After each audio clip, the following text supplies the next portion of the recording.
Welcome back to my channel where its sole purpose in life is, you guessed it, Unity College assignments. I'm your host for this evening, Liberty Nelson. Today we are going over the final course project for 307. Okay. Welcome Exhibit Design Committee. I am Liberty Nelson and I am here today to propose to you the African Elephant exhibit. What will we be going over? Well, there's a lot. The type of exhibit proposed, the way the species will be exhibited, the master plan, budget, timeline, space, climate and thermoregulation, USDA, OSHA, AZA, local jurisdiction, minimum requirements, infrastructure, animal management, including capture and husbandry, safety and barriers, environmental controls, shelter, accessibility, enrichment and training, substrates, appropriate species, natural history, concluding thoughts, and our sources.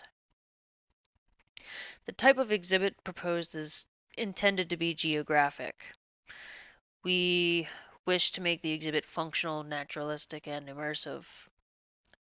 Functional, because if it doesn't function, it's not going to suit our large friends. Naturalistic, because if it's not, and it just becomes stressful, and we will cover that in there. Immersive, it creates an experience for our patrons as well as our elephants. Did you know they like to smell different smells?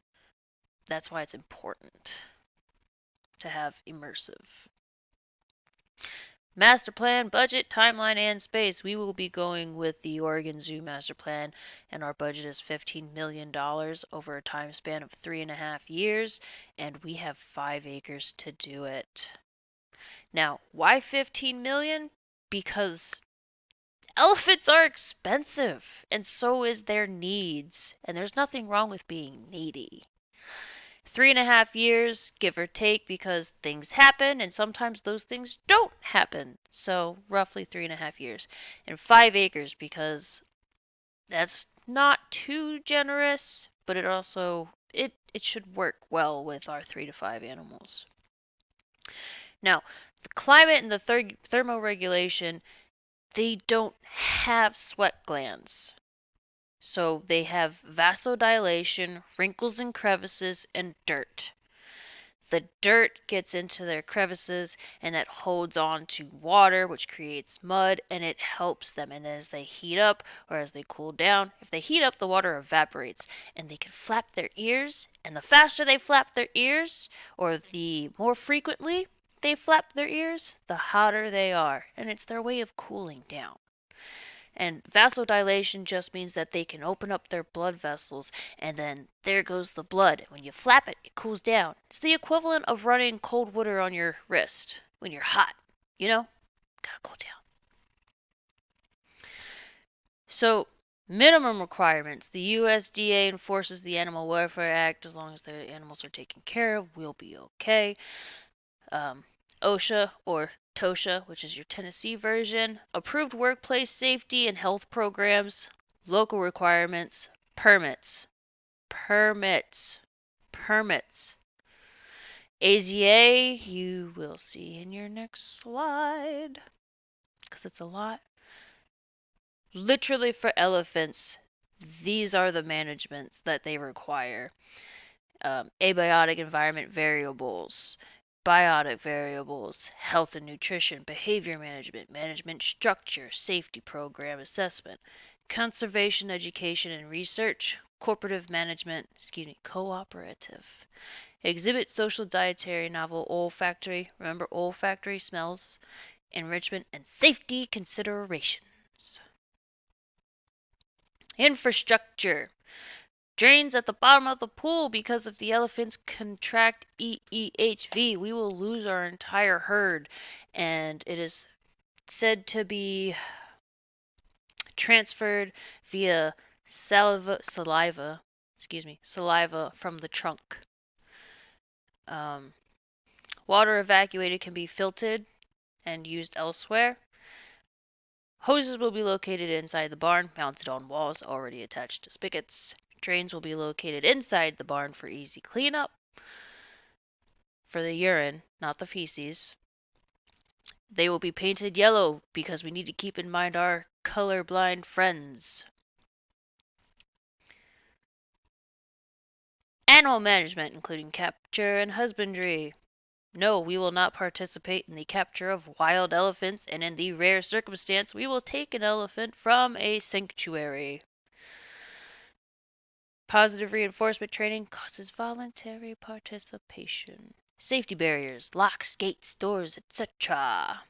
So as you can see, there's at least a 10-foot space between the elephant and the keepers and the patrons. This is for a good reason. We should keep that. And then here we see voluntary participation, which is another word for what? Environmental control. We'll go over that definition later. And then here we have the sliding doors.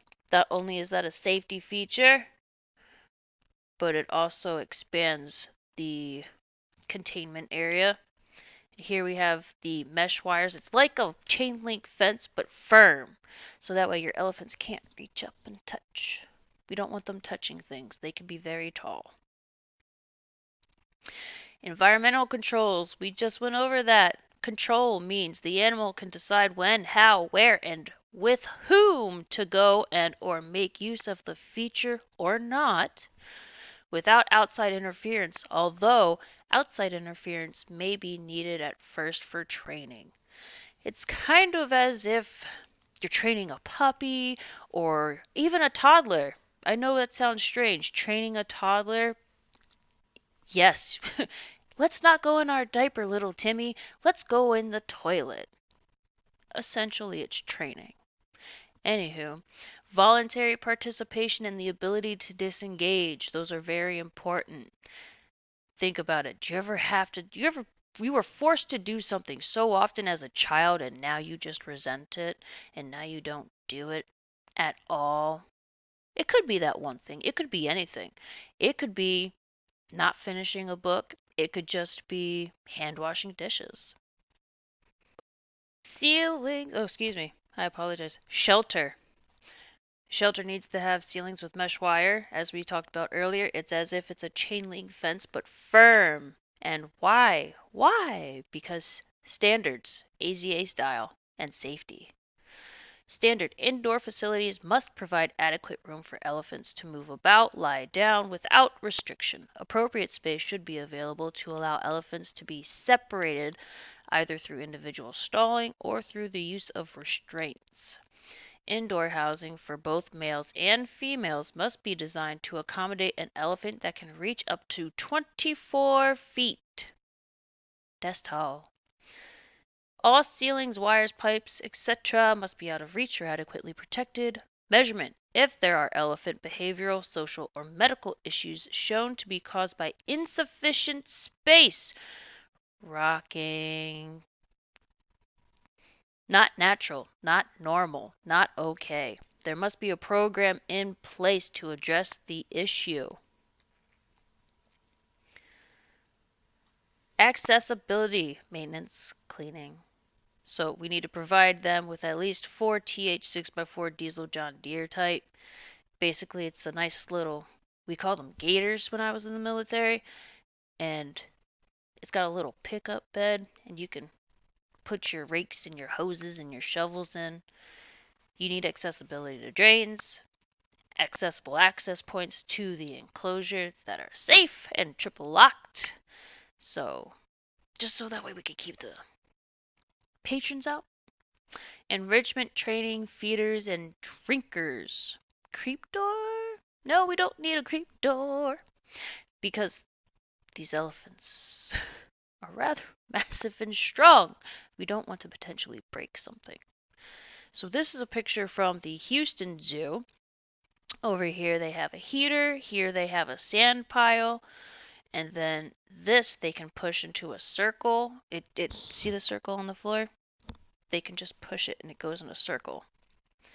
Over here we have the San Diego Zoo, And they have feeder boxes. That is great for enrichment. And they have dead logs, and they have this faux rock they can hide under. Not only does it provide shade, but the keepers can hide food. Another enrichment. Here we have natural trees. We have the puzzles, which are the feeding boxes. These are all natural behaviors that are encouraged. Substrates, we need dirt, little to no concrete, and some rocks. So basically, this is an elephant foot, and this is what it would be like for a human. But what does concrete do? It agitates it. The pad works well for elephants living in natural environments with ample space to move and forage. In the wild, elephants exercise their feet by walking on rocks, digging around, and rubbing their fat pads against the ground. These activities keep their feet moist and their fat pads stay supple. They also serve as natural pedicures by trimming their heels and their toenails because they have toenails. If the elephant is kept in captivity as a result, they suffer from various feet issues, so we need to mitigate those as much as possible. Appropriate to species natural history. Well, we're giving them 5 acres, open space, sand and dirt, trees, food, mental stimulation, watering holes. Remember, they don't have sweat glands, which is another purpose for their mud holes. And you need to remember this as well. When they make sound, they feel it through their feet. That's one way they communicate. They don't just hear, they can feel the vibrations through the ground. And it's all connected. It's animal anatomy and it's real intricate, but I don't have the time to explain that and I'm sorry. So the Toronto Zoo has habitat variability. The elephant habitat should be designed with distinctly different characteristics to let elephants do what they do in nature.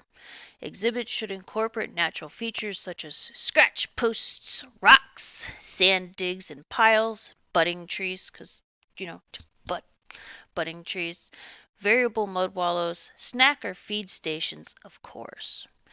Like those little puzzle box we saw with the San Diego Zoo.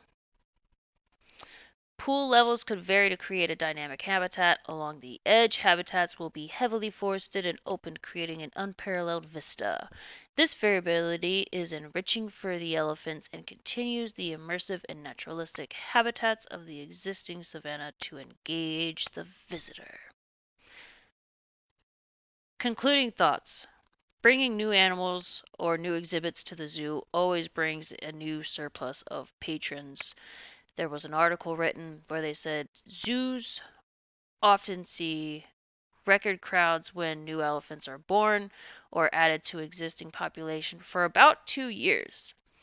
Similar sized zoos in nearby states have recently seen their communities respond to new pachyderms. So that actually references elephants and rhinoceros and hippopotamuses and sources. And then more sources.